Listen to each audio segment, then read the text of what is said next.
Saturday Social, brought to you by EA Sports FC with PlayStation 5. As we've got a Man City and a Liverpool and an Arsenal fan, it's not just count Arsenal as well, all three teams flying, all three teams in a title race. We thought we'd do a combined 11 with a twist. Three teams. Yeah, absolutely. So what we've asked each of our guests to do is come up with their own combined 11 for the title race, Arsenal, Man City and Liverpool sides. We're going to debate as a team and try and come up with a joint combined 11 involving three people. This could be difficult. Usually it's head-to-head, so we don't really have to decide, me or you. No, it makes it easier for us because we'll go on a 2-to-1 split. So, the referees. Yeah, we can just sit back. We can sit back and relax. As Joe said, Man City, Arsenal, Liverpool. Let's start with the goalkeepers then. Who have you got? Reveal them. I'm sure everyone's gone the same. Alisson. Oh, wow. Alisson. Why are you surprised? No, I was very close. To be honest, very close to picking Ederson. I do actually think Alisson's the best keeper in the league, but his form hasn't been as good this season, I would argue. But I still went for him anyway because I think Alisson, I think he's a phenomenal keeper. Yeah. I had some guy on my YouTube channel chatting about keepers. And I didn't realise how good Alisson actually was, and I've been giving him credit ever since, to be honest. But Ederson, you know, part of the treble-winning side, but I think I'll give him this one. Based on this season as well, based on this season, I mean, he has had his injury problems as well, hasn't he? Kelleher's been an able deputy. He must be good because he's good enough to keep Kevin Kelleher out of the team when he's fit, who is an amazing goalkeeper in and of it himself. So, no, I think he's been brilliant this season. Absolutely brilliant. Pippa, you said that was an easy one for you, this one. Yeah, because even with his injury, looking at his stats are still far superior than the others. Even though Ray's got the most clean sheets and Ederson, I think, is second now, with those games missed, he's still literally just behind them, and he's made the most saves in the league, so... Yeah, he has got the best save ratio in the Premier League this season, 74.3%, 7 Premier League clean sheets. You all agree, so let's stick him up there. Pretty good, isn't he? Put one on there. Yeah, just put one on there. Stephen's going to have to do the job. All right, I'll do. Right back then, could be disagreement here. Shouldn't be. Isn't. Do you know what? If those comments come out earlier, I would have been changing this, you know what I mean? Who would you have gone for originally? No, I wouldn't, to be honest. I think Walker's not had his best season this year. Like, he hasn't. Has he not? What, in what way? His form's been a bit up and down. Like, he's made a few mistakes. Newcastle game particularly when he was just defensively terrible. I love Kyle Walker, I do, but his form has been a little bit hit and miss. I know he's been injured, but he was in cracking form, wasn't he, before his injury? He's 10 assists this season, you know. Yeah. We have these conversations, don't we? And I'm made up because I was fully prepared for that. Every time I'm on here, it's Trent, can he defend? And it's tiresome. You know, what do you make of those comments as a Liverpool fan? When people can't defend thing. Yeah, because when people say that, I just think it's over. I think you've got to find something. It's like saying Leonardo da Vinci didn't have a great singing voice. You know, he did actually. Have you ever heard him? he might have been a fine singer. You know what I mean? But everything else that he had is absolutely exceptional. And you know, he struggled a bit at times last season. You know, this inverted fullback thing that's now on vogue in the Premier League. I just don't think there's anyone better at doing it, you know, in terms of his creativity on the ball.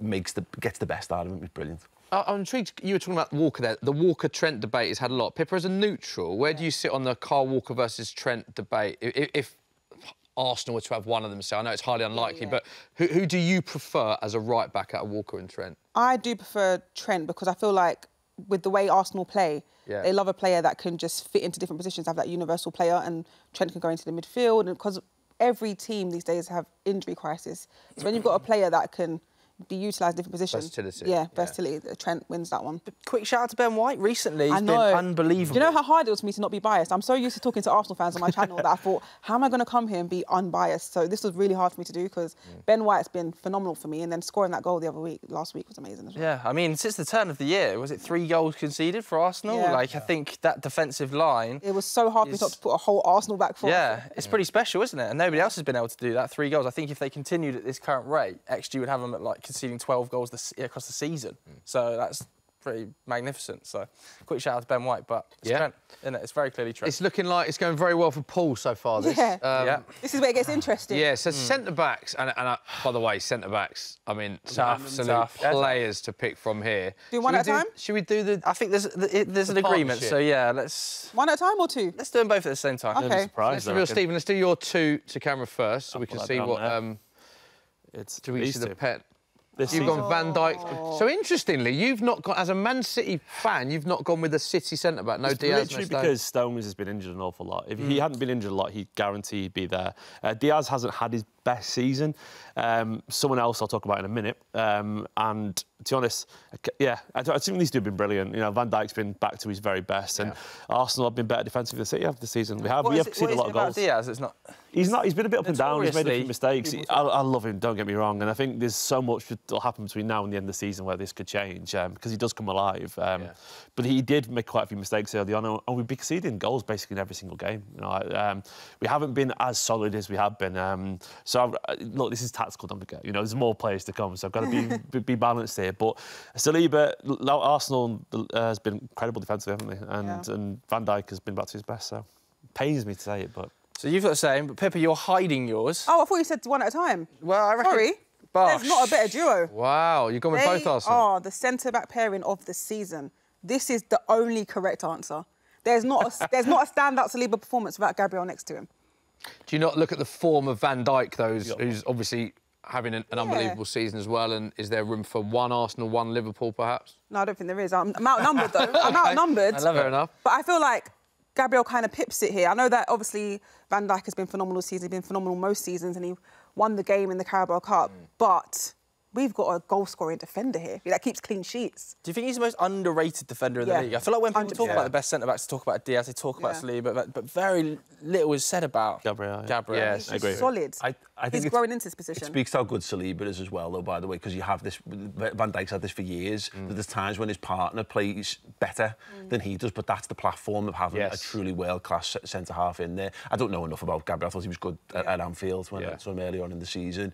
Saliba's the headline one. Van Dijk, obviously, for me, he's been perfect this season. Yeah. And won a cup himself. Do you think he's back to his best now, Van Dijk? Yeah, 2 goals. I mean, don't forget, he scored 2. I mean, the 1 goal disallowed, which a lot of people had their say on, then scored again, got player of the match as well. So obviously he had the cruciate knee injury, wrote him off. Not many footballers come back to the same sort of level. He came back, played a full season, and then struggled actually after that from playing a bit too much football. He's taken the captain's armband, and I'll admit I was a little unsure about him being captain. I didn't. Were you? Yeah, because Jordan Henderson was so like an archetypal captain, the one who does everything, shouts and covers everyone, has got an arm around the shoulder when it's needed, barking instructions when it's not. And Van Dijk is just so good at football. I worry sometimes when you put the best player on, put the armband on the best player, but he's gone up a level as a result. He's fighting for the team. He's representing Liverpool in a brilliant way, and he's winning games for us as well. So perfect. OK, well, it is, as I say, 2v1. Pippa might have been outvoted here.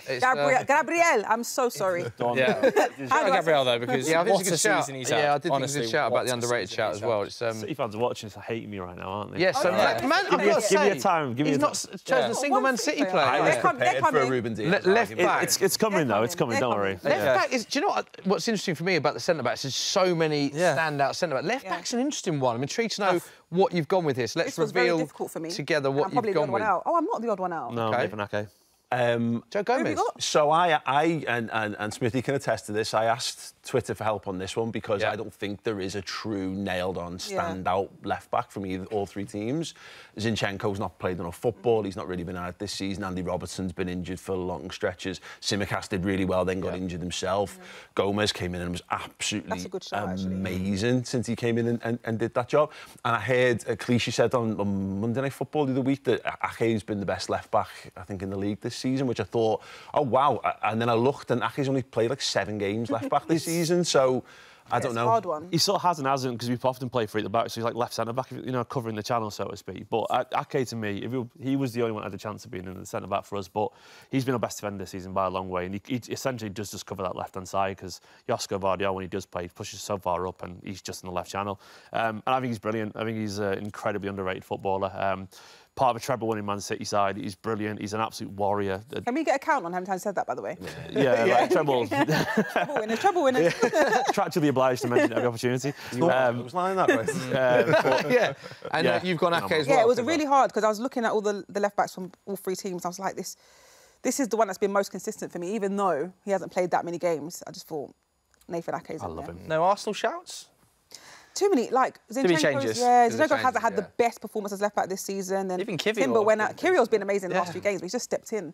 Yeah. I know what you mean about. I saw the tweet you mentioned about standout left back. It's quite hard. A lot of people saying Doggy, obviously, and people like that. Zinchenko when he's fit. Ake. It's difficult. Title race. No title race. I'm just shouting out good left backs. Not sure I mentioned there's Doggy in the title race. Interesting why you put that out. I'm gathering because there wasn't a standout. Because I didn't actually want to load the question and say, here's what I'm doing it for. I just wanted to see a spectrum of people and what they came back with. And obviously, there's going to be a Liverpool slant because it's my Twitter, not a generic one or whatever. But Doggy Cape was by far and away the most sort of responses. But Gomez got tons as well, more than I was looking to see whether Ake came for up. Arsenal? Did you put anyone for Arsenal? No, I asked people what they thought. Who was the most informed left? All right, let's get one up. It's 2-1 again. It's very. You know what? This is not enough Arsenal for me. We'll have a pause there and just look at what we've got so far, because we have got representatives from every club. Alisson in goal, Trent right back, Saliba, Van Dijk, Ake. I think so far, Joe. It's pretty strong. That's a really strong team. Pretty good so far. Into the midfield, though, where I know there's a couple of whiffs coming. Oh,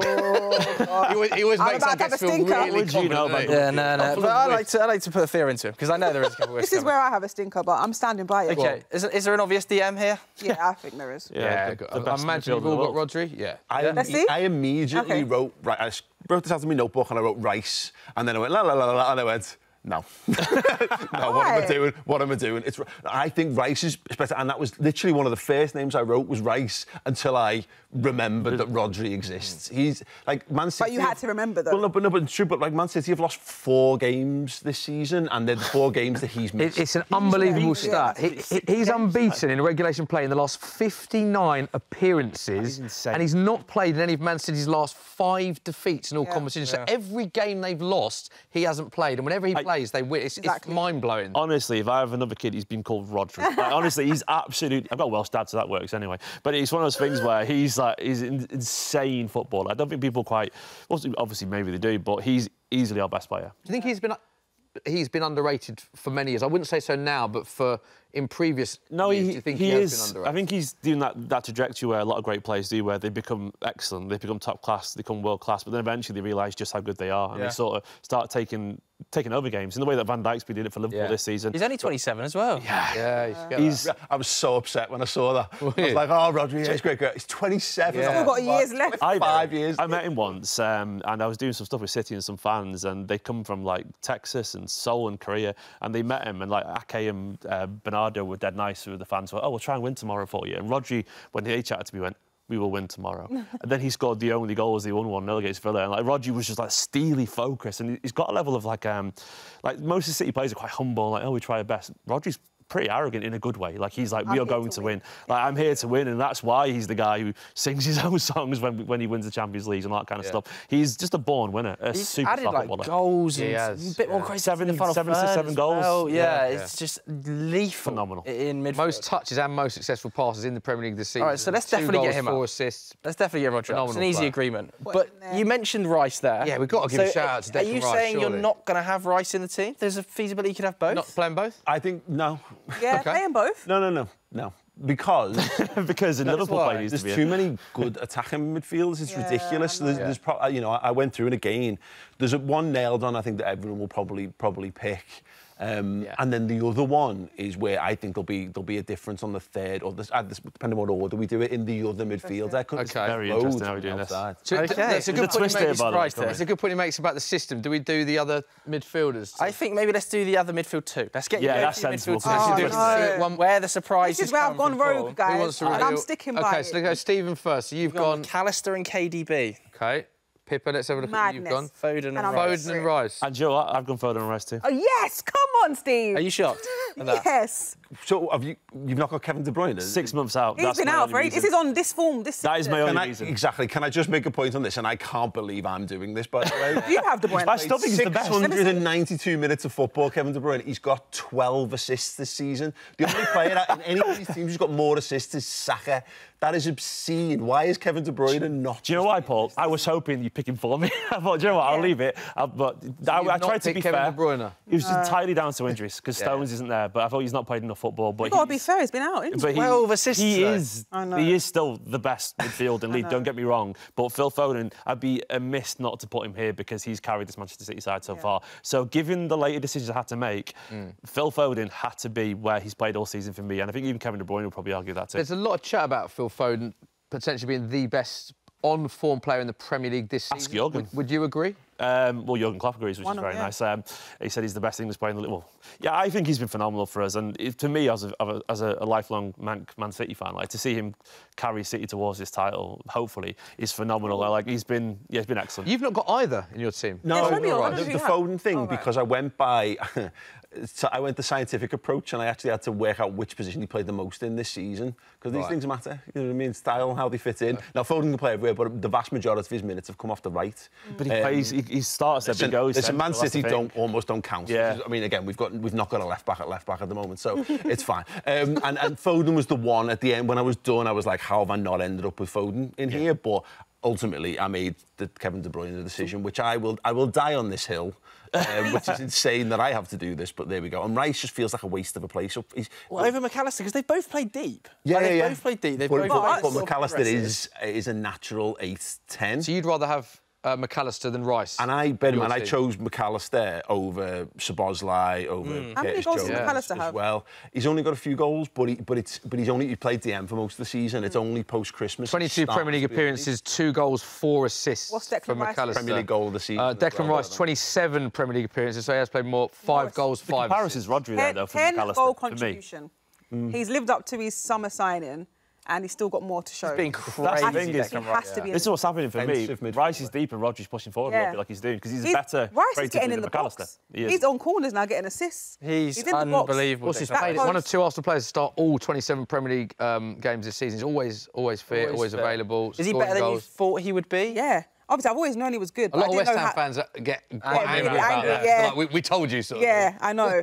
But then I didn't know if he would fit into the team straight away. And he looks like he's been there for ages. Yeah, brilliant player. So. Okay, it is 2v1. I'm sorry, Paul, but both of your names aren't on there. I mean, that is some midfield, isn't it? Do you think he's deep? By the way, I think we all agree that fully fit Kevin De Bruyne nailed on. Yeah, absolutely. 100%. And can I just quickly touch on Foden in a midfield three? Because the question will be asked amongst England fans, can that work? Phil Foden in a midfield three. Bellingham, Foden, Rice is right there. What's your midfield 3 for England? Bellingham, Foden, Rice, Stones pushing forward. Bellingham is almost playing as a striker at Madrid. Foden is kind of a winger at City. We've got options for England. You've got Ollie Watkins, you've got Harry Kane. Does it feasibly work to have that as a midfield three? Of course it does. You have Rice sitting, Stones doing what he does for City, alongside... pushing forward alongside Rice, and you let Foden and Bellingham just be phenomenal. You don't think Foden, Saka, Kane as a front 3 with Bellingham in behind is... That's the one. That's the one, do you not think? Foden up front for me, because left Trent will play midfield, I think. You play Trent, Bellingham, Rice, and then Foden, Saka, Kane. Yeah. Wow. Good options. He's got options. He's got options. I can't wait to go out in the quarters then. Let's go into the forward line then, shall we? I'll wait for Phillips' DM for that one then. Yeah. Off the right then. Oh, I feel sorry for him. Right wing? I'm so sorry, Gooners, but it makes sense, doesn't it? Yeah. Salah. I mean, got to be right. Excellent. Happy with that? Yeah, well, I had a very compelling argument. I should have came and just started the fight. Saka's been brilliant. And look, I was on here like a month ago doing a Liverpool-Arsenal one, and it was quite comfortably Salah at the time. I thought getting in over Saka. We ended up having to have a conversation about putting Saka somewhere else, which I'm sure might well come up. But Saka's just been unbelievable, hasn't he? This goal-scoring run, he's been great. But all the same, while Salah's been out and Saka's been racking up the goals, they've still got the same amount of goal contributions. Salah's still got more goals in the league, and he's played, I think, like 700 less minutes. He's just the absolute king, isn't he? Yeah, Salah, 21 Premier League appearances, 15 goals, 9 assists. Crazy. Saka, 26 Premier League appearances, 13 goals, 8 assists. So both having great seasons. Yeah. But Salah, happy with that. So does that mean either of you are risking Saka left wing here? Well, we'll have to find out. What we doing? Yeah, go on, let's go. Should we go left wing next? Yeah, I mean, Salah's a tappet, isn't it? So yeah. I really think I wasn't going to put Bukayo Saka in this team. Cheeky though, isn't it? Jota for you. Yeah, because he plays out that side and Saka doesn't. Come on, come on. You know what I mean? If we're going to put the play, we're just going to show on it. This is a Garth Crook. But he starts. He starts off the bench. I watch Pep Guardiola, so he can do anything. He can be here, with Guardiola. You know what I mean? So true enough. Jota's an absolute killer in front of goal. We're missing him big time with it. Another underrated player, in my opinion.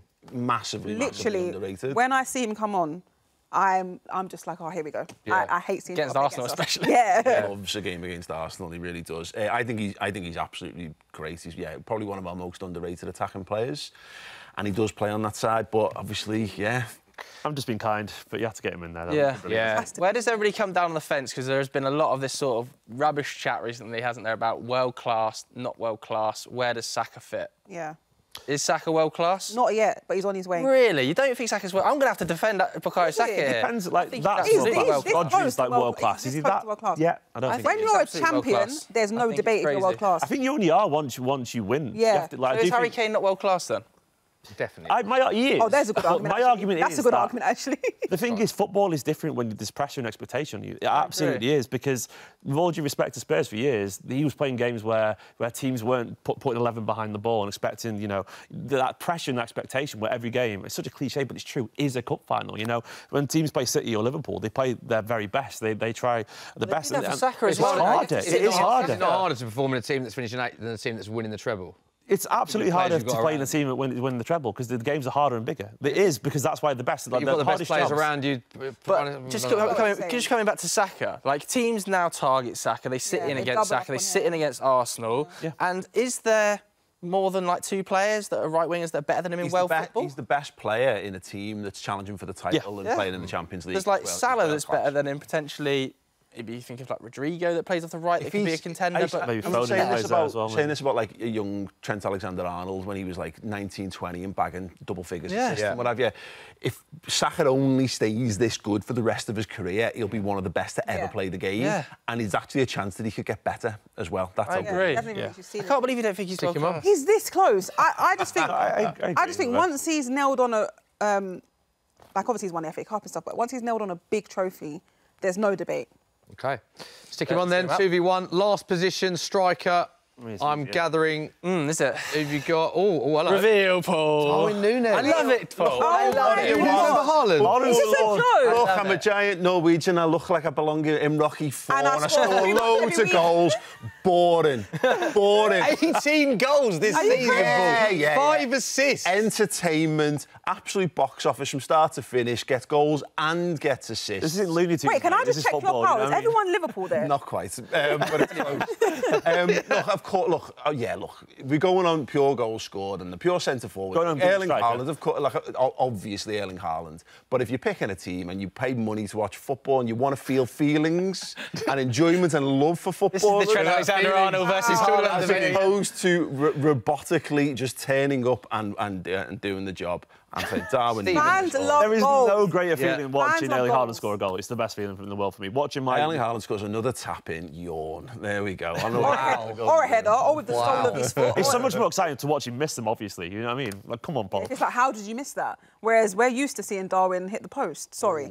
Some people have given Haaland Erling a has bit some- of stick this year for some of his finishing, haven't they? Yeah, he's not been his best, but he's still the top goal scorer. Not been his best. He's got 18 Premier League goals. No, he hasn't. That's the crazy thing. Fallen below the form of last season. Yeah. So I think on form, on his own high standards, I don't think he deserves. Come on, So let's stick him up. Darwin Núñez is better than Haaland this season.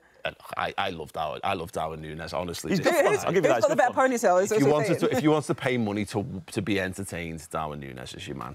It was 2v1. We have to have Haaland out, otherwise Get him up we'll there. never do one of these again. Núñez playing well as well, but We're happy with that? We're all happy with that? Yeah. Are you happy? I mean, we've put 2 defensive midfielders in there and a centre back at left back That and is- a that right is- winger at left wing. more. But apart from that, it's fine. That is a winning team right there. Yeah, I think that's that wins a the league. very, very strong team. Let us know what you think of that team at home.